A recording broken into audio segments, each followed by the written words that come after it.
மாலிக் பின் dinar Tamil மண்ணில் இஸ்லாமிய மறுமலர்ச்சியை ஏற்படுத்திய மா மனிதர். இந்தியாவில் இஸ்லாம் பல வகைகளில் பரவினாலும் முதல் இஸ்லாமிய அழைப்பாளர் என்றால் அது மாலிக் பின் தினார் மட்டும்தான். இவருக்கு முன்பே இந்தியாவில் அரபு வர்த்தகர்கள் மூலம் சிலர் இஸ்லாமிய மார்க்கத்திற்கு திரும்பி இருக்கலாம்.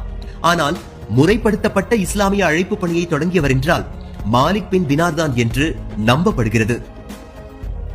இவர் காலடி வைத்த இடங்களெல்லாம் இஸ்லாமியம் கொடி கட்டி பட்டொளி வீசி பறந்துள்ளது.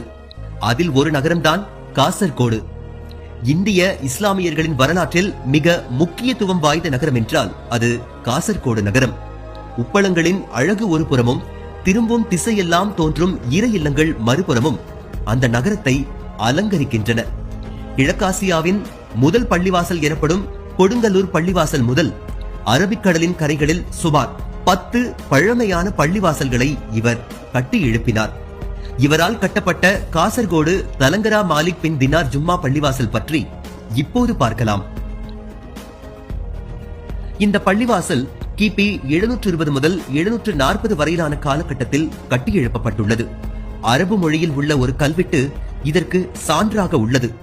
பழைய பள்ளிவாசலின் மைய பகுதி தொடர்ந்து பாதுகாக்கப்பட்டு வந்துள்ளது. தற்போது பொதுமக்களின் வசதிக்காக சுற்றிலும் புதிய கட்டிடங்கள் எழுப்பப்பட்டுள்ளன. மாலிக் தினார் காசர்கோட்டில் இறந்ததாக பெரும்பாலான வரலாற்று ஆசிரியர்களால் நம்பப்படுகிறது. ஆனால் அதே நேரம் கர்நாடக மாநிலம் பத்கலில் அவர் இறந்ததாகவும் கருதப்படுகிறது. அங்கும் ஒரு நினைவிடம் உள்ளது. தலாங்கராவில் நீண்ட அடக்கத்தலம் ஒன்று உள்ளது. இது மாலிக் பின் தினாரின் அடக்கத்தலம் என்று ஒரு தரப்பினரும் அவரின் சீடர்களின் அடக்கத்தலம் என்று மறுசிலரும் கருதுகின்றனர். அடுத்ததாக மாலிக் பின் தினாரை பற்றி இப்போது பார்க்கலாம். இந்தியாவில் இஸ்லாமிய மார்க்கத்தை பரப்ப வந்த முதல் அழைப்பாளர் என இவரை குறிப்பிடுகின்றனர். இவர் நபிகள் நாயகத்தின் தோழர்களை பார்த்த தாபியின் என்று கூறப்படுகிறது. இவர் அசன் அல் பசிரியின் சீடரின் மகன் என நம்பப்படுகிறது. மாலிக் பின் தினார் இஸ்லாமிய அழைப்பாளராகவும் திருக்குரான் பிரதி எடுப்பவராகவும் அறிஞராகவும் இருந்துள்ளார்.